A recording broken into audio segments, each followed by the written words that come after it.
Good evening, everybody. Welcome back to another Daily Masters Cast. This is your commentator, Hairy Muppet, and yes, it is the same commentator as you had last time. So yeah, getting back into it. Once again, pulling some games from DreamHack Valencia, round of 32. There's just so many good looking games in there, and I'm just going to keep casting them. Of course, I'm going to cast them from other areas as well, if I find them, but just wherever they are, as long as they're good, then we're going to keep casting them. So yeah, looking at this game, it is going to be our red Terran player up the top left side of the map. It is going to be Dayshi, and yeah, that's going to be pretty awesome. And down the bottom left side of the map, of course, is our very good friend Stardust, and we know of course how awesome Stardust can be when he gets into it and when he starts doing some stuff. So yeah, just going in, casting a game, and just checking out the different players. We're having a look at Dayshi, and I may have mentioned this before, but I think he's been in a previous tournament, but I don't think he was in DreamHack Valencia. He is a French player, and he plays for the Millennium clan, the Millennium team. So yeah, that's pretty awesome, and he's actually got a decent amount of points on the WCS. Actually, I've got I don't know if he if that really is a decent amount of points. He's got 500. There's actually a lot of points going around. So yeah, 500 is not too bad. He's been getting in there. He's been taking some stuff out, getting some high places. So yeah, definitely good for him. I don't know how many points Stardust has. He's probably got a ton for winning a DreamHack Open Summer.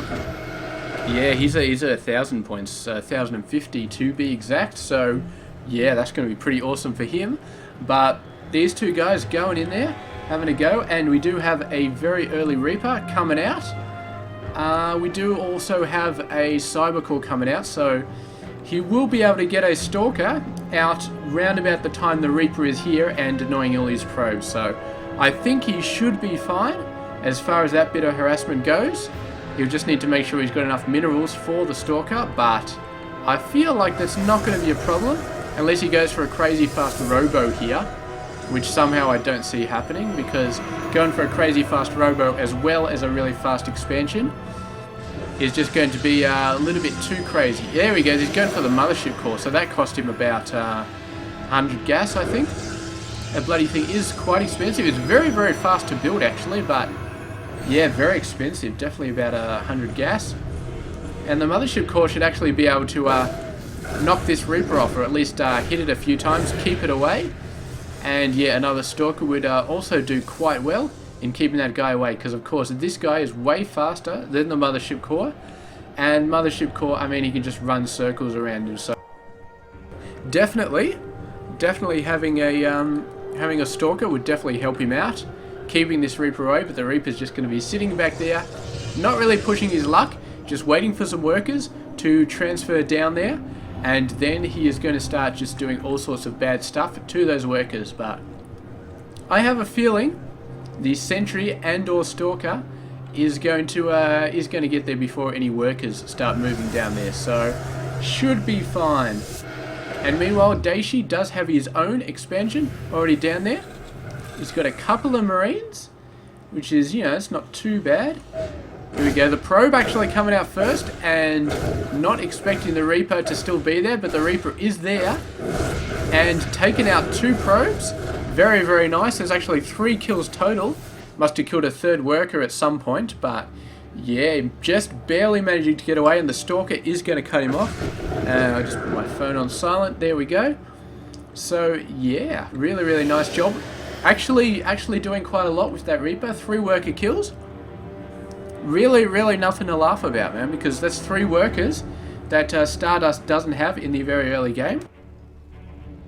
Because I don't think he's too worried. He's been chrono boosting workers out constantly, and he's still 4 ahead of Dayshi. And Dayshi is just going to have to even that up with mule use, and he's doing a very good job of that so far, getting the mules down. So his income is actually a little bit ahead simply because of that mule use, or perhaps because he's just mining less gas. He's mining no gas at all at the moment, or just one geyser, and Stardust is mining too, and he's actually got the 3rd and the 4th on the way. So, yeah, he's going for a quite gas heavy, and I've seen a lot of Protoss players do go for a very, very heavy gas sort of tech, because pretty much everything they need, other than gateway units, is very heavy gas orientated. I mean, you got air as heavy gas, robo facilities, heavy gas. I mean, high Templars, they're heavy gas as well. Everything is heavy gas, so it's not like you're going to get a ton of gas and then not use it. I mean, like if you're going for a crap load of Marines, I guess then you still use a lot of gas for the medevacs and for upgrades and stuff, but just getting a ton of Marines. Oh, look at this beautiful force fields right here. 4 or 5 Marines just did not stand a chance, and the rest of them, the other 6, not going to be enough to fend this off. They might have, actually, they couldn't have even moved in here and started to pick off some pros while the Protoss was trapped, because if the Nexus overcharged, it would have just all died, and maybe they would have killed like 2 or 3 pros, but yeah, just not enough. I mean, if you got to kill at least 1 worker for each Marine to make it worth your while. Ah, there we go. A nice bit of a drink going on here, and yeah, just keeping the game going. And what have we got going on down here? We got a 3rd base just being used for probes, for SCVs, sorry, at the moment. Looks like he is going to be pushing out very, very soon though, so if he does move out in the next minute, then that's going to be a very, very early 3rd for our Terran player.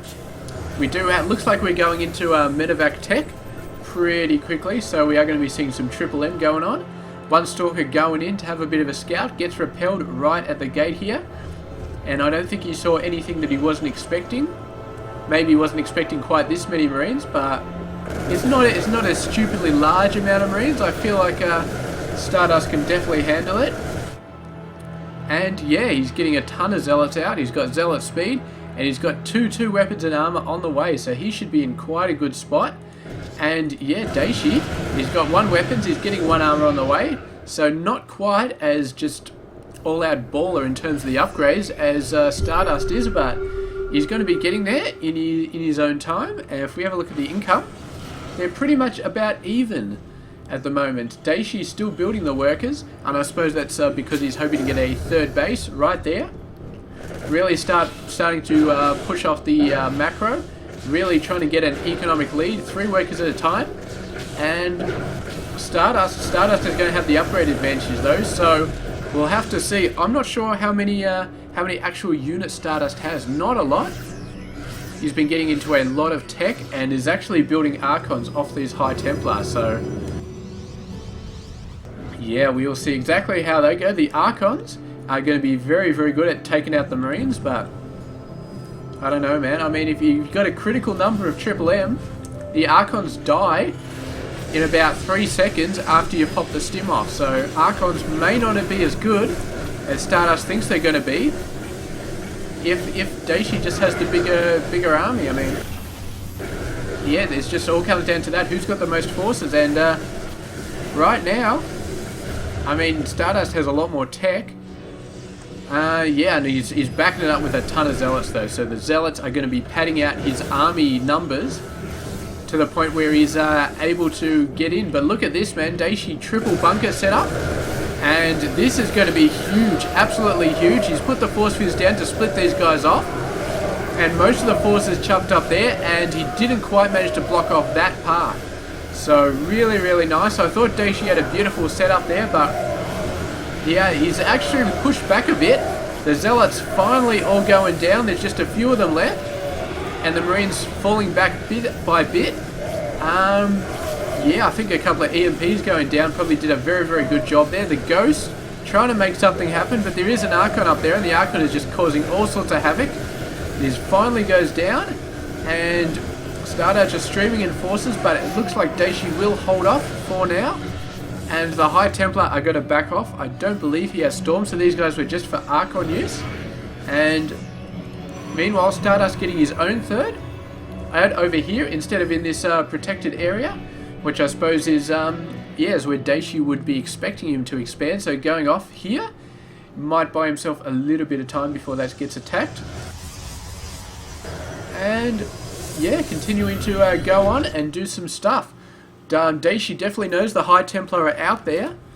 Or he knows that some sort of Templar are out there because he saw the Archon. So getting the Ghost out, going to be good for EMP and also going to be good for, yeah, for whatever else.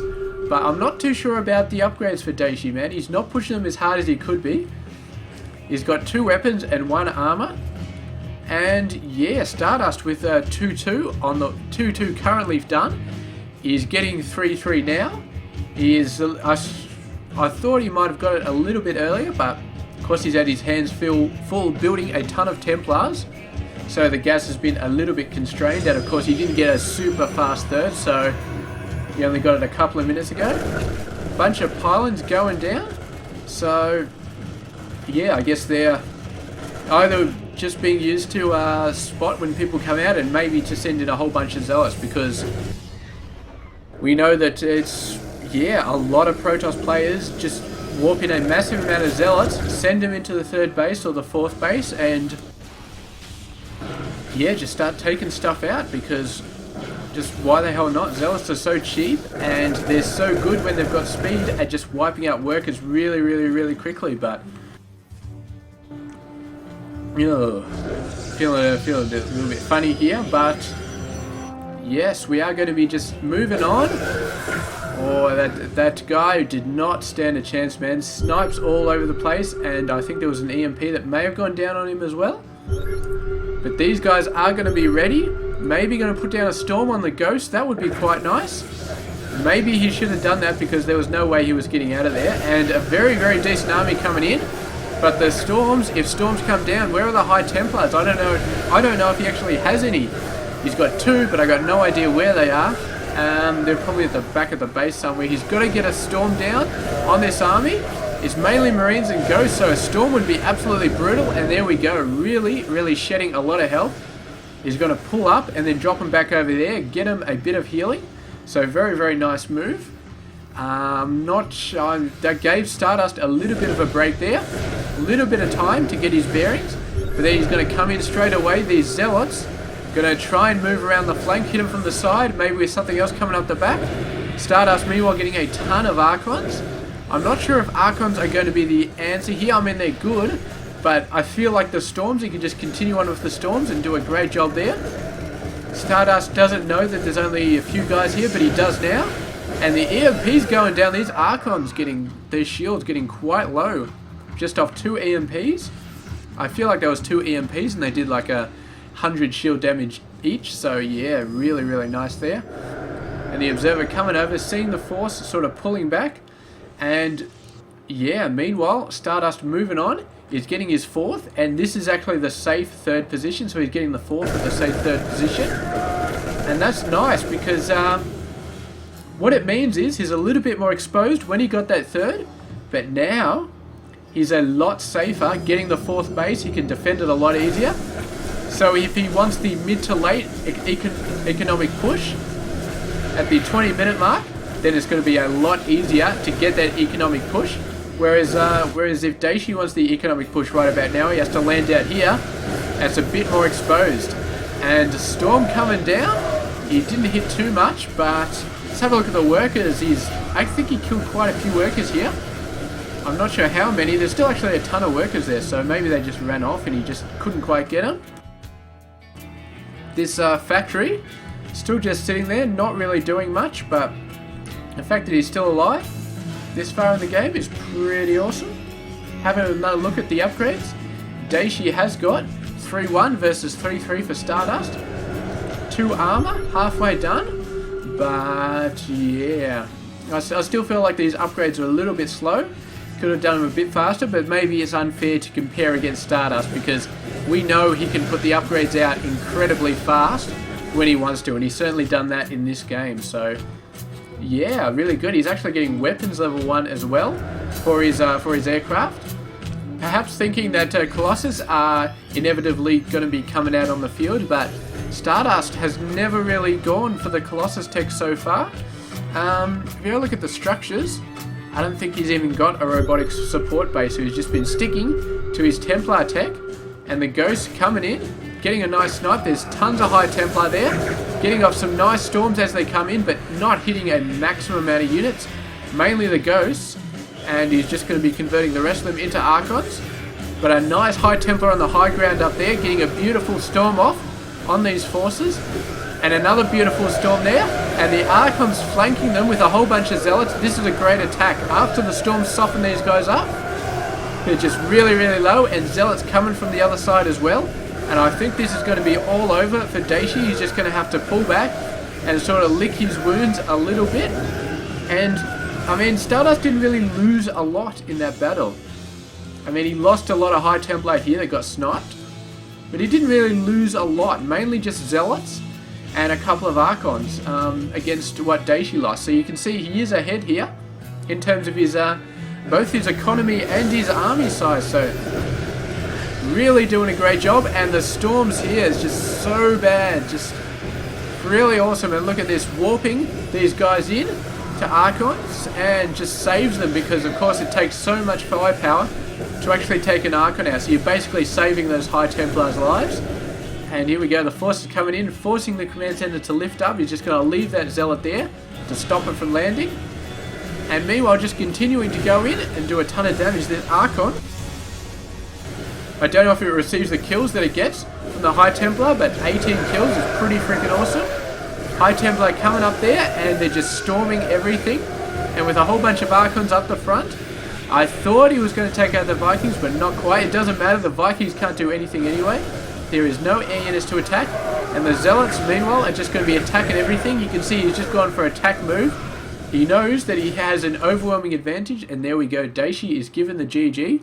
So congratulations to Stardust for just slowly pushing it ahead, doing a great job and making some great attacks with those Archons.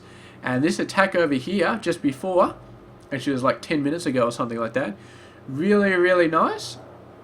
I thought Dayshi, he had the wall in front of him. I thought he could make it work against the Zealots, but the Zealots got around the corner. And the fact that the force fields trapped the Marines, they couldn't retreat. And yeah, the Archons managing to hit him over the supply depots definitely took them out quite a lot faster than I'm sure Dayshi would have expected. Because of course they were clustered so close together, and the Archons doing tons of splash damage. Really, really nice. So yeah, that's going to be a daily Masters for today. Congratulations to Stardust for taking that game out, and yeah, I'll catch you guys tomorrow with another Masters game. This has been Hairy Muppet. I hope you enjoyed this game.